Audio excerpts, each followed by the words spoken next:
So the first question for your review, in virtual learners, you guys can just write this down on a sheet of paper.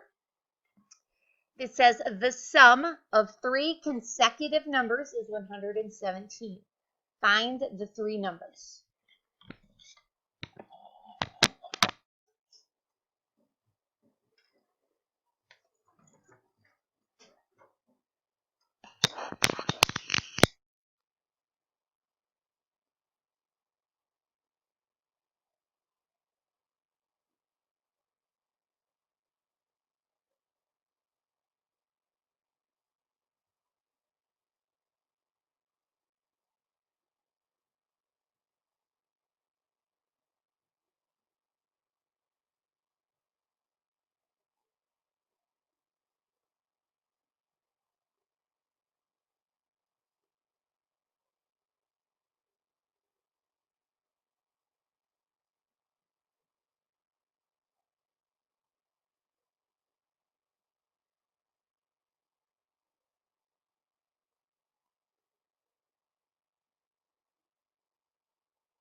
Different ways to solve a problem like this. I'm going to show you the way that I introduced it in class. Your first number, we're going to call it x. So you don't know what it is. If you're working with consecutive numbers, consecutive means one after another. So what would be the number after x? X plus 1. Very good. But we want 3 consecutive. So x plus 2. Very good. And we want those, the sum. So we are going to add all those together, and it has to equal 117. So I have 1, 2, 3 x's. So 3x plus 1 plus 2 is 3 equals 114. Subtract 3. 3x. Oops, I'm sorry. I already subtracted the 3. That should have been 117. Equals 114. Divide by 3. So what's x equal? What's the first one? 38? Yep. So if your first number is 38, the next one's 39, and the final one's 40. Now, there is another way to do it. I believe what a lot of you guys like to do is take 117 and you divide it by 3, right? You just have to know that when you do that, that gives you the middle number. So then you have to go 1 below and 1 above it. All right?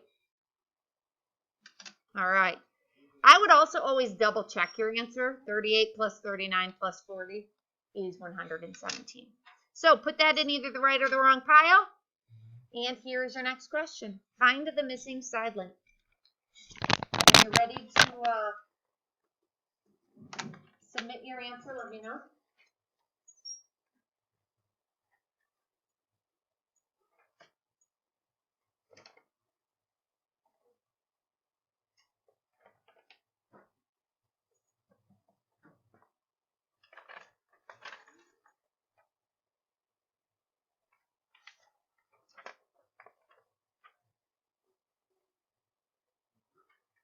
This is a right triangle, by the way.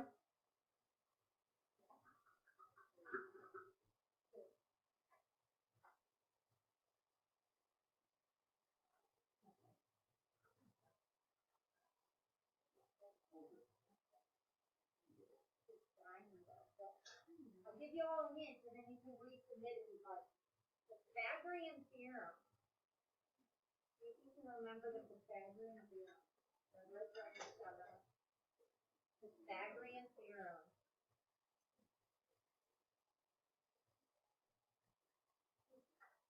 All right, you want another hint? A squared plus b squared equals c squared. So your hint for this question is think about the Pythagorean theorem which is a squared plus b squared equals c squared.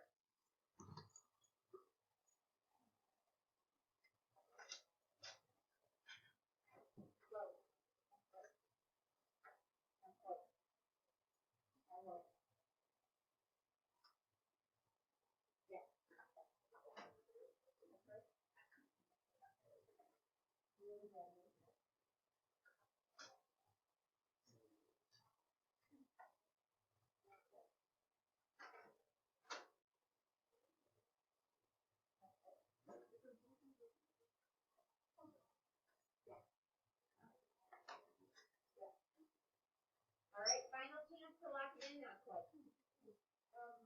Good. Almost gonna put. Anybody else want to lock it in? Yeah, Bill was the first one to lock in. Nope. All right, here we go. So, the hint that I gave you guys for this one was to use the Pythagorean theorem, which is a squared plus b squared equals c squared. So a lot of you did a really good job of doing 8 squared plus 6 squared equals c squared. 8 times 8 is 64. 6 times 6 is 36. And then you did a great job. 64 plus 36 is 100, right? Equals c squared. And this is the answer a lot of people gave me. Do anybody remember how to get rid of a squared? Square root. Yep. Final step is to take the square root of both sides. 10 times 10 would be 100, so c is equal to 10 for that one. Put that in either the right or the wrong pile. And here's the next question.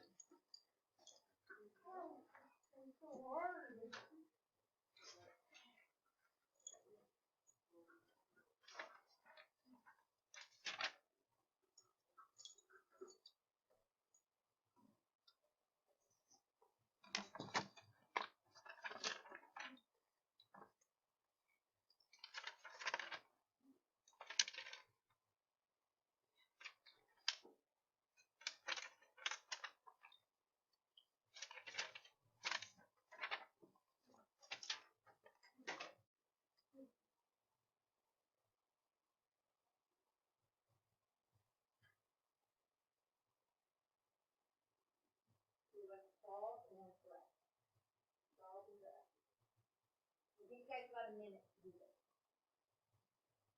I do want to put a time frame on it. That way we can hopefully get through all.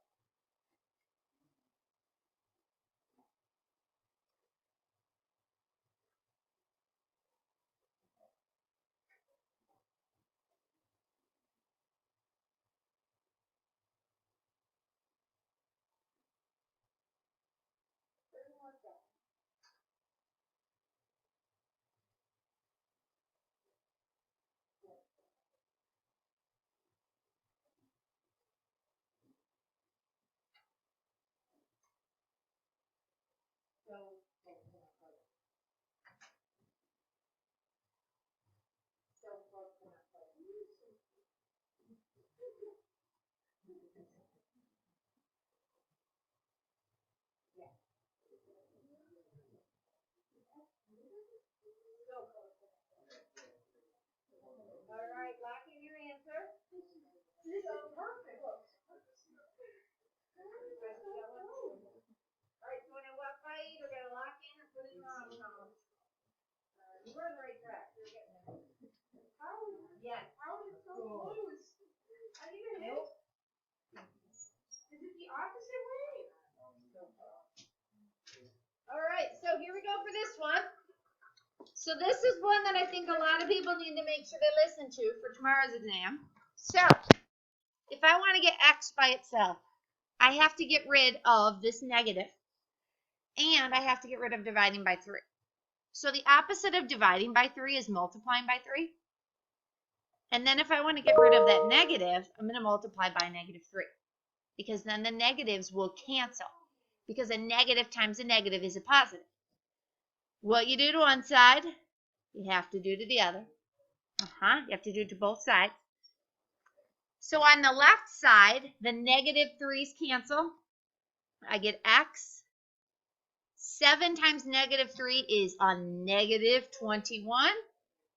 And anytime you multiply or divide by negative, what do you do with your symbol? You flip the symbol. So it should be x is less than negative 21. So you should have an open circle on negative 21, arrow going to the left for that one there. All right, put that in the right or wrong pile. And this one is accidentally a repeat from last time. So flip past this one where it says write a function rule and jump the function rule. Yeah, put it in the wrong pile. Okay, fine. Put it in the right pile then. Everybody put it in the right pile. Now find the slope of the line.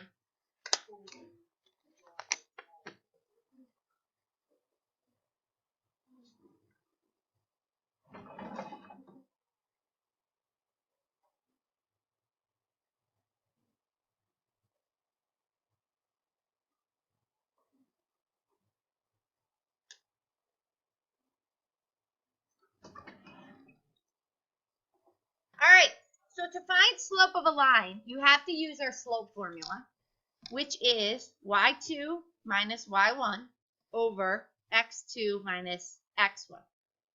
So I'm going to call this x1, y1, and this x2, y2, and a lot of you did a pretty good job of that. So I'm going to do y2 minus y1.